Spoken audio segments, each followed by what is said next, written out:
Make sure before we start, we're going to go ahead and start with the introductions, and we're going to start with Mr. Burris and work our way over to Mr. Flippo. Thank you very much, Ronnie and the Harrison Daily Times, for hosting this. My name is John Burris.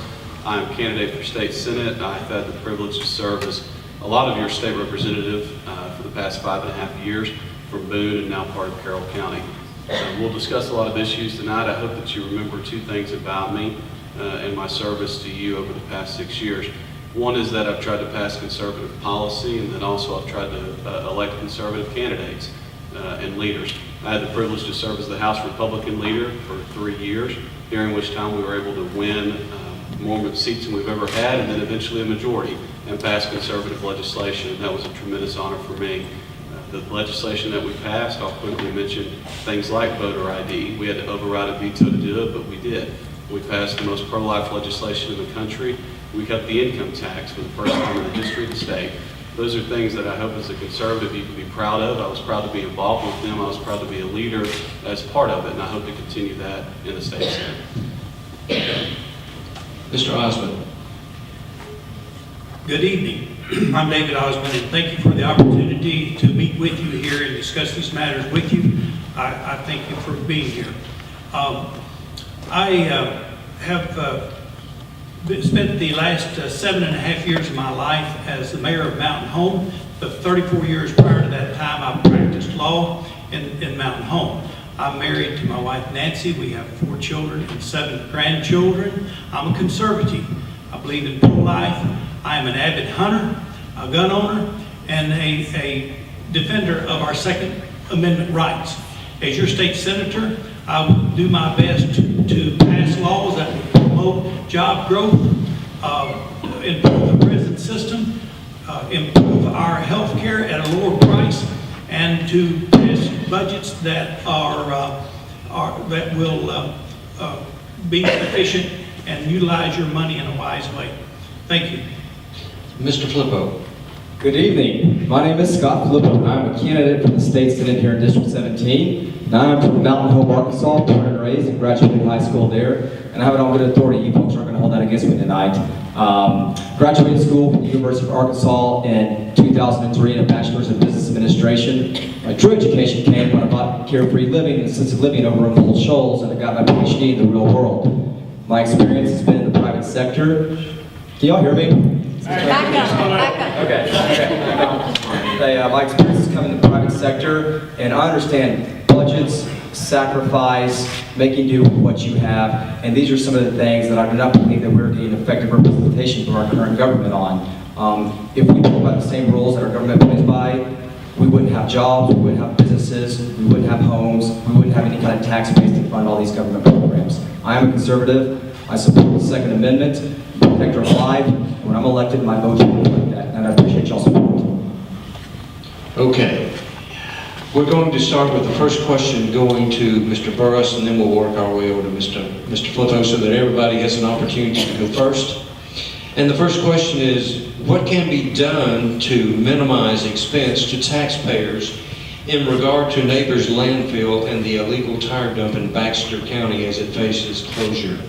Well, it's a good question. I'll readily admit that has not been a primary focus of mine, as it's mostly been handled by our county judges and mayors and that board.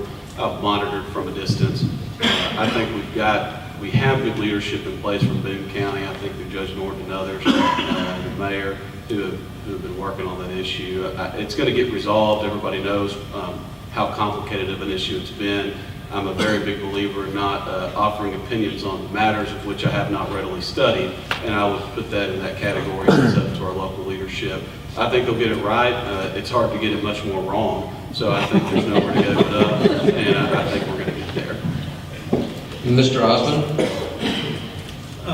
Yes, thank you. This is a problem that we were handed. It was purchased back in 2005. Hardly any of us that are here were on that, was on the boards that made the deal to purchase that. As to the question of what can be done, or are we doing it in an efficient manner, I think the answer to that is yes. I'm satisfied from our last meeting when we met with Teresa Marks, the director of ADQ. where she said she would take the 2.4 million that we have in the bank and apply it to fixing it. And in doing that, the speculation is that it will take about another $5 to $6 million that will come from the super fund that ADEQ has. My original thought is they would pass that expense back to the homeowners and businesses in the district on a pro rata basis. But according to Ms. Marks, they are not going to do that. They don't think they have the legal authority to do that. So there will be no further expense, as I understand it, to the district. Mr. Football? To begin with, I think it was a mistake for the counties to assume ownership of this landfill. I know that ISI offered to buy that landfill years ago, and where I have a problem with it is just a basic conservatism, is that government really doesn't need to be involved in the private sector and take on the private sector's debt. You know, I don't believe in bailouts. I don't believe in the taxpayers bailing out private industry for private practice mistakes. This has been nothing but bad news for Boone County, for Bastrop County, for Marion counties, and pretty much everybody involved. And when you look at a problem, the last thing you want to do is, it's the rule of holes. When you're in one, stop digging. Anybody want to quote further on that topic? No, sir. Okay. I would say, and if I could please, Yes. that this is really not a privately owned, it is not a privately owned landfill. It was when it was purchased, but it is owned by a statutorily created district made up of 6 counties. And so therefore it is not private enterprise. It actually belongs to the taxpayer, and the taxpayer's representatives have attempted to run it. And albeit it appears that that's a very poor job that has been done on it, but those people that are doing those jobs is probably 50 in number when you take all of the county judges and mayors that have come down the pike. But it was a bad mistake to start with, and there's sometimes no way to fix a bad one. Either of you other gentlemen want to comment on that further? Just briefly, you know, the landfill is already in trouble with the ADEQ for environmental issues. And a lot of these things started when it was a privately owned landfill.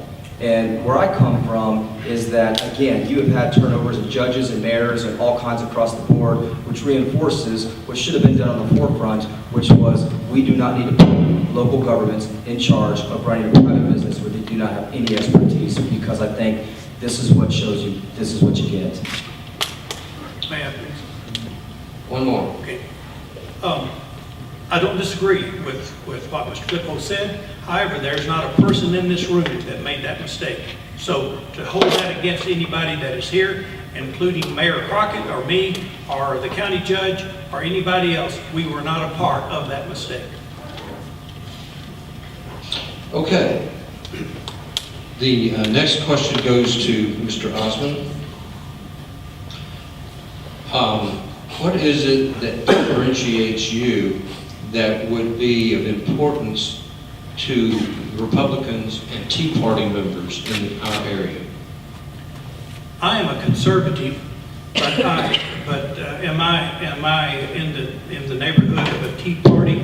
No, I would say that I am somewhat to the left of your average Tea Party candidate or representative. And I'm sorry, would you repeat that question? Sure.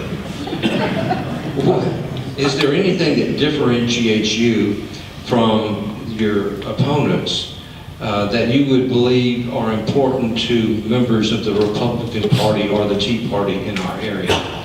Well, not as particularly as a political party is that it would be any more important to the Republicans than anyone else. Number one, the state Senate makes a lot of laws. I'm a lawyer. I've been a lawyer for 43 years, and 34 of those times were in private practice. That is one thing. As you can tell by my gray hair, I've been around the block a few times, and I've got a few nicks on me. And I think the education, the experience, the maturity, all makes me a little different than my two friends sitting here on either side. Okay, Mr. Flippo? Sure. Well, I think a distinct difference, and I'm sure we're going to get to this, would be the private option of Medicaid expansion. Where I am as a conservative is that, as a conservative, that I fundamentally believe that power control is best served when it's closest to the people. If I thought that a greater dependence upon government and more spending were good ideas, I more than likely would not be sitting here in front of you as a Republican candidate for the state Senate. When it comes down to it, is be it the establishment Republican Party or Tea Party, when I go around and visit with people, I say the same things. I'm about private sector solutions, I'm about limited government, about fiscal responsibility, and that is a message that I'm continually delivering throughout the course of this campaign. Mr. Burris? I don't know that there's anything that would differentiate me from either one of these gentlemen in terms of that question. I mean, as a state representative, I've had to work with everybody, Republican, Democrat, Tea Party, Libertarian, Green, unaffiliated, just plain mad, you know, hell, whatever they call themselves, you know, I've had to work with them. And I think that's your job, and I'm proud to have done it. As the House Republican leader, which I mentioned before, I had to try to lead 46 people to get something done. 46 varying opinions with type A personalities. That's not an easy thing to do, especially with a democratically controlled legislature with a Democratic governor. Point is, I've had to work with a lot of people. I'm proud to help elect a lot of candidates who vary greatly on the scale of their opinions, but when you get into the chamber and it's time to do business, you can get it done. I've been a part of that process, and it's been a learning experience, and again, it's what I hope to continue doing in the state Senate. A little bit from the order, because I think this may be the only way I know to do this. We had a caller that called in regard to the private option, as Mr. Flippo mentioned a moment ago, so this is probably a good time to segue into that. And we want to try to honor the caller's request, and they first wanted to, they said that they did not understand it, and for them it was somewhat difficult. And they were aware of the fact that you, Mr. Burris, had been a supporter of it. And they wanted to know if you could, and we will not count this against your time, give us in as brief a way as possible an explanation of what the private option is all about. Yeah, I'll even try to do it fair. Well, yeah, that would be nice. Yeah. Because there's a question that comes behind it. And the reason I'm doing this is because of the fact that you should have some experience with it, having been a supporter of it. Absolutely. I'll try to give a very broad overview, and then we can have some discussion. I was the sponsor of the bill that passed the private option of the state. When Obamacare was passed and then upheld by the Supreme Court, various things began to take effect in January of this year. When you talk about Obamacare, it's a long list. Briefly, I'd say that major issues in that are Medicare cuts to seniors. That's about $600 million in the state. Tax increases, about $500 million in the states. Various other types of taxes and changes, mandates and benefit levels, elimination of certain coverages. If you've seen in Arkansas, we've had about 50,000 people lose their plans because of mandates under Obamacare. They cut all that money to pay for an expansion of coverage, which the Supreme Court then declared optional through the Medicaid expansion. So states, including Arkansas, had to debate whether or not to accept federal money to pay for that expansion. In Arkansas, or nationally, about half the states chose to expand the Medicaid program, which is the government-managed program. About half the states chose to reject it. In Arkansas, the law that I passed, called the private option, accepted those federal dollars back, but set up a premium assistance model to put people on private insurance to allow coverage. So it established a type of universal coverage. It did so through private insurance, which is why it's been called the private option. Okay, now comes the question, and you two, a gentleman, will also have a chance to weigh in on this and provide an answer. The caller wanted to know, why did you support it? I supported it because I think it was the right thing for the state, and I think it was the right thing for our state budget and the people in it. I would repeat some of those bad things that happened as a result of Obamacare. And you don't have to take my word for it. One thing I'd encourage you to do is go talk to our hospital. They can tell you the Medicare cuts and things like RAC audits that are happening right now that are absolutely just hitting them in the knees, so to speak. I mean, it's going to be almost impossible to survive. They took all that money from them to pay for a coverage that was intended to be made up the Medicaid expansion. I never supported Medicaid expansion. But I think as conservatives, we have to be happy at this point with what I call some small pickups, the 3 or 4 yard runs in football, and stop shooting for the Hail Marys. Premium assistance is a good model because it gets people off of the government system and onto private carrier insurance. We eliminated about 115,000 people from the Medicaid rolls. We removed this incentive to work, and we did it with the money the federal government took from us in the form of Medicare cuts and tax increases. Okay, Mr. Osmond, what would be your position on the private option? I have supported the private option, and in fact, before I even knew I was running for the Senate, didn't have any idea I was going to run for the Senate, I wrote letters. I think I wrote one to Mr. Burris encouraging the adoption of, I congratulated him upon supporting it because it makes a lot of difference to our hospitals. I'm on the board of Mount Home Christian Clinic. That's a clinic that gives free medical services to people, drugs, and since we have had the private option in effect, we have lost 3/4 of our patients. Now, where they went is to the hospital and to their doctors because now they have this private insurance policy that's going to pay the hospital. Our hospital is already up this year at Mount Home, $3.2 million in 3 months. And that money is coming from those private insurance policies. Yes, they gave us lemons, but I would say people, and I had to again commend Mr. Burris, the people took those lemons and made lemonade out of it, and we found, and they picked up some goodies there that has made it not totally a loss. Mr. Flippo. Again, this is something where my opponents and I just have an honest disagreement. I've been against the private option since before I became a candidate for the state senate. And the 1 minute response to that is that not just looking at the current effects, and yeah, I would admit that there's some current benefits, but I do not believe that those outweigh the long-term approach, which is Arkansas's cost of this program is going to come due, and it comes due in less than 3 years from now. And in 6 years from now, we're going to be paying up 10%. If you look at the premiums right now that are coming about, we are already $60, more than $60 over what the premiums that they discussed during the 2013 session were supposed to be. They had it capped at $437. Now it's $500. And that's just in the first 3 months. And so as I understand it, you know, the states are going to be responsible for any additional cost or cost overruns that result with these premiums.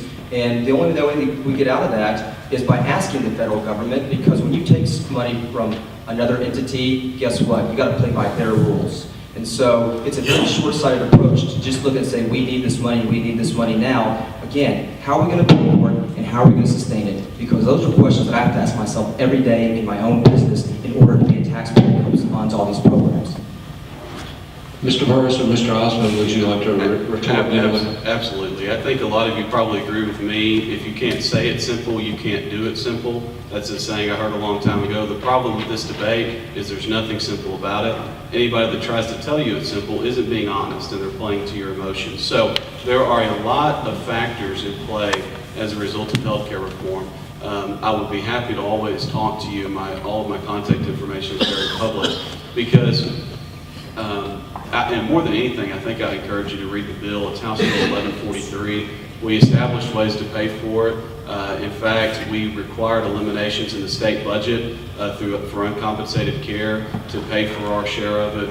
We captured some of the new revenue that was coming in to pay for it. We eliminated Medicaid coverages. Again, 115,000 people off of the government program onto private insurance that we eliminated to pay for this. So it's all in the bill, and I would really encourage you to read it and then ask me any questions that you have. At the end of the day, Obamacare did a lot of bad things. It was a fire that was started by Congress. It was our job to try to manage it, and that's what we try to do in the state legislature through the private option, to protect all of you and to protect our hospitals. Mr. Osmond, would you like to weigh in further? Yes, when I was trying to decide early on whether or not I was in favor of the private option, and I did not decide that very, very quickly. But one of the things that occurred to me, that we have 135 legislators in Little Rock that we have elected and put there. Those are supposed to be some of our best representatives down there. And out of that 135, 77% of them voted for the private option. That's 102 of them out of the 135, I believe. And so that said to me very basically, if the people we trust down in Little Rock to make decisions for us, if they believe it's the right thing to do, and there's 77% of them that believe that, then I would have to look at it and say, there's got to be something good about this. Mr. Filippo, did you have any final Sure. statement on it? You know, one thing that I want to address is, when we talk about all these numbers, there is nothing concrete that all this information, these are all projections. The what ifs, this is how it's supposed to parlay out, this is what's supposed to transpire, but there's not anything that has been concrete to base all these, they're just projections. And when you look at the overruns that we're already incurring, when you look at the likelihood that these people, you think that it's going to be making them more independent, I dare to say that maybe one government subsidized program, which has encouraged citizens to become more independent, I believe that it does the exact opposite. Look at the employer mandate. Obama's already waived that and started that off for initially 2013, now for 2014. And, these are things which is, how do you talk about tax cuts with implementing the largest expansion of government spending in this state's history? And that's exactly what it is. Okay, we're going to move on to the final question, and this, since we went out of order this last time, Mr. Filippo, you will start first on this question. I often hear a lot of citizens give some credit to the state government for living within its means, and a lot of people would like to see the federal government do the same thing, and I think probably everybody in this room would agree with that. Having said that, it's obvious that legislators, senators, and those involved in state government have to make a lot of difficult decisions. What do you see as the greatest challenge for our state in the next 4 years? The greatest challenges I see for the state for our next 4 years? In the next 4 years. Absolutely. I'll tell you the greatest challenge that I see for our state these next 4 years is figuring out how to reconcile healthcare, infrastructure, education, prisons, and all the things that need attention, and how we're going to do all these things. Let me tell you, in my experience in my business, you have to make tough decisions for the greater good. I've had people come into my office and sit down, and I've had to discharge them because they have run out of money. And in doing that, that was very hard for me to do. But it also allowed me on the back end to be able to keep people as they run out of money. Folks, there are a lot of needs, and we cannot do every single one of them. But what we have to do is to be honest with ourselves about what we can do and what we can afford and how we can sustain it. Because it's not just the people here in this room tonight. This is the future generations of Arkansans that are going to be coming into this, and what is their burden is going to be. Mr. Burrows. A quick wrap up on the other issue. When you read House Bill 1143, I'd also encourage you to look up online the Optimus study. They're one of the most, in terms of concrete projections that Mr. Filippo mentioned, Optimus is one of the most respected actuarial firms in the country. We hired them before passing the private option and asked them, what is this going to mean to the state? They said it saves the state $600 million. Over the next 10 years. So there are concrete projections. We hired actuaries to do them, so you don't have to rely on politicians who are just trying to get elected. I'd encourage you to read all of those things. The most serious challenges facing the state, I think we need to reform our income tax. It's the highest of all of our surrounding states. We have to do that in order to stay competitive. We cut the income tax for the first time in the history of the state. We have to do that while balancing the budget, which we do every year. This year we balanced the budget, left $100 million in the bank. But we need to reform the income tax. We need to keep dealing with the damaging effects of Obamacare, because it's certainly here for the short term and possibly for the long term if we don't win the White House in 2016. So manage our health care system under the rules as Obamacare states them, reform our income tax code. Mr. Osmond.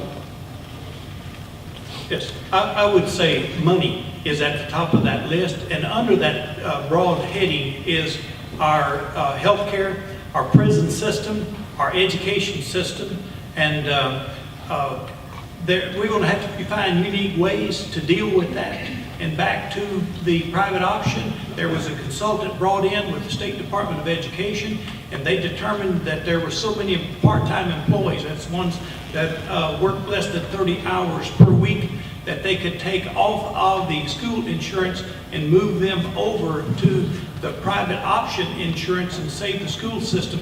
If my number is $88 million, there's probably some more of those plums out there. We're going to be challenged to find them because we are going to have a tough time getting money, and I don't believe we're going to come up with that $100 million extra this year.